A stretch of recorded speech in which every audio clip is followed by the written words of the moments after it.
La Revolución Verde, impulsada por el padre de la agricultura moderna, el ingeniero agrónomo norteamericano Norman Ernest Borlaug, Premio Nobel de Paz en 1970, no hubiera sido posible si 40 años antes los campos de cultivo no hubieran experimentado otra revolución, cuyo promotor fue a la vez un criminal de guerra y responsable de la salvación de la agricultura moderna. Al inspirar hondo, es posible que el gran público crea que está llenando sus pulmones de oxígeno. No es así. Casi el 80% del aire que entra a los pulmones es nitrógeno, el elemento más abundante en la atmósfera que es vital para la existencia porque, entre otras cosas, es un componente esencial de ácidos nucleicos y aminoácidos. La vida orgánica es pura química reactiva, pero paradójicamente el nitrógeno es inerte, pues no interactúa con otros elementos. Al respirar, el nitrógeno penetra en los pulmones y vuelve a salir de inmediato sin provocar reacción alguna, salvo la de servir como agente diluyente del oxígeno en la respiración. Para resultar útil debe adoptar otras formas más reactivas, como el amoníaco, y son las bacterias las que hacen ese trabajo para nosotros, fijándolo y transformándolo en nitratos para que pueda ser absorbido por las plantas en uno de los ciclos fundamentales para el mantenimiento de la vida. La falta de nitrógeno asimilable por las plantas parecía una barrera insalvable a comienzos del siglo XX, hasta que el químico alemán Fritz Haber inventó los fertilizantes artificiales hace poco más de un siglo. Entonces, la producción agrícola dependía del uso de abonos de origen natural, salitre, guano y estiércol fundamentalmente, unos recursos próximos al agotamiento por la creciente demanda de alimentos impulsada por el incremento demográfico. En 1907, Haber fue el primero en extraer nitrógeno directamente del aire. Como cuenta Benjamin Labot, Haber solucionó la escasez de fertilizantes que amenazaba con desencadenar una hambruna global, como no se había visto nunca. De no haber sido por él, cientos de millones de personas que hasta entonces dependían de fertilizantes naturales para abonar sus cultivos podrían haber muerto por falta de alimentos. En siglos anteriores, la demanda insaciable había llevado a empresas inglesas a viajar a Egipto para sacar los campos funerarios de los antiguos faraones en busca del nitrógeno contenido en los huesos de los miles de esclavos inhumados. Los saqueadores de tumbas ingleses ya habían agotado las reservas de Europa continental. Desenterraron más de 3 millones de esqueletos, incluyendo las osamentas de cientos de miles de soldados y caballos muertos en las guerras napoleónicas, para enviarlos en un barco al puerto de Hull, en el norte de Inglaterra, donde los esqueletos eran molidos en las trituradoras de huesos de Yorkshire, para usarlos como fertilizantes para la tierra verde y agradable de Inglaterra. Al otro lado del Atlántico, los cráneos de más de 30 millones de bisontes masacrados en las praderas norteamericanas eran recogidos uno a uno por los colonos pobres e indios desarrapados para venderlos al Sindicato de Huesos de Dakota del Norte, que los amontonaba hasta formar una pila del tamaño de una iglesia, antes de transportarlos a las fábricas de Michigan que los molían para producir fertilizantes. El saqueo de tumbas cesó cuando Carl Bosch, el ingeniero principal del gigante químico alemán BASF, convirtió en un proceso industrial lo que Haber había logrado en el laboratorio. En poco tiempo, BASF fue capaz de producir cientos de toneladas de nitrógeno en una fábrica operada por más de 50.000 trabajadores. El proceso Haber-Bosch fue el descubrimiento químico más importante del siglo XX. Al duplicar la cantidad de nitrógeno disponible, permitió la explosión demográfica que hizo crecer la población humana de 1.6 a 7 millones de personas en menos de 100 años.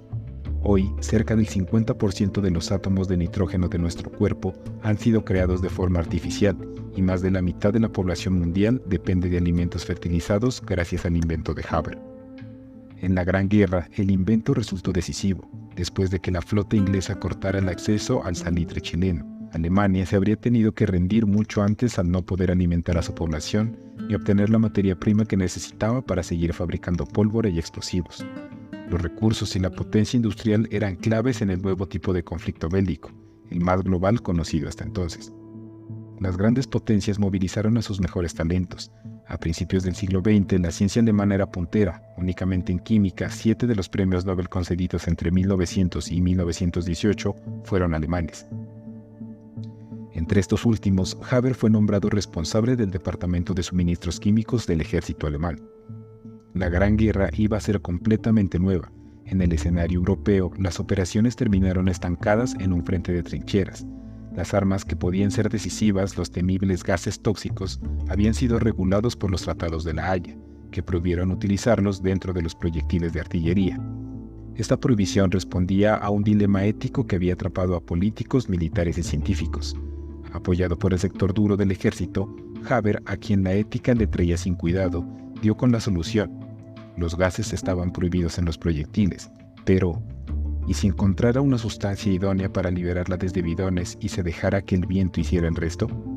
El primer ataque con gas de la historia arrasó a las tropas francesas atrincheradas cerca de Ypres, en Bélgica. Al despertar en la madrugada del jueves 22 de abril de 1915, los soldados vieron una enorme nube verdosa que reptaba hacia ellos por la tierra de nadie. A su paso, las hojas de los árboles se marchitaban, las aves caían muertas desde el cielo y los prados se teñían de un color metálico enfermizo. Cuando las primeras patrullas enviadas al silencioso campo de batalla llegaron a las líneas francesas, las trincheras estaban vacías, pero a poca distancia los cuerpos de los soldados franceses yacían por todas partes con las caras y los cuellos arañados intentando volver a respirar. Algunos se habían suicidado. Todos estaban muertos. Tras el armisticio de 1918, que puso como punto final a la Primera Guerra Mundial, Haber fue declarado criminal de guerra por los aliados, una acusación también lanzada por su propia esposa, una destacada química y pacifista que se suicidó poco después. Tuvo que refugiarse en Suiza, donde recibió la noticia de que había obtenido el Premio Nobel de Química, por un descubrimiento que había hecho poco antes de la guerra y que en las décadas siguientes alteraría el destino de la especie humana. Las contribuciones de Haber a la guerra tuvieron larga vida, mucho más que la suya, que terminó en 1934. El amoníaco, además de fertilizantes, también sirve para fabricar explosivos. Los científicos que trabajaban en el instituto desarrollaron la fórmula del gas de cianuro Ciclón A, el precursor del gas usado en los campos de concentración durante el Holocausto.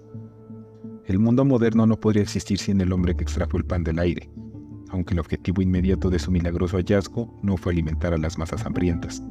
Con el nitrógeno de Haber, el conflicto europeo se prolongó 2 años más, aumentando las bajas de ambos lados en varios millones de personas, cientos de miles de ellos aniquilados por las nieblas letales inventadas por el propio Haber. La historia de Haber nos recuerda que la ciencia y la tecnología por sí solas son neutrales. Son las decisiones que tomamos como sociedad lo que determina cómo se utilizan. Debemos aprender de la complejidad de su legado y recordar que el conocimiento puede ser una fuerza poderosa para el bien o para el mal.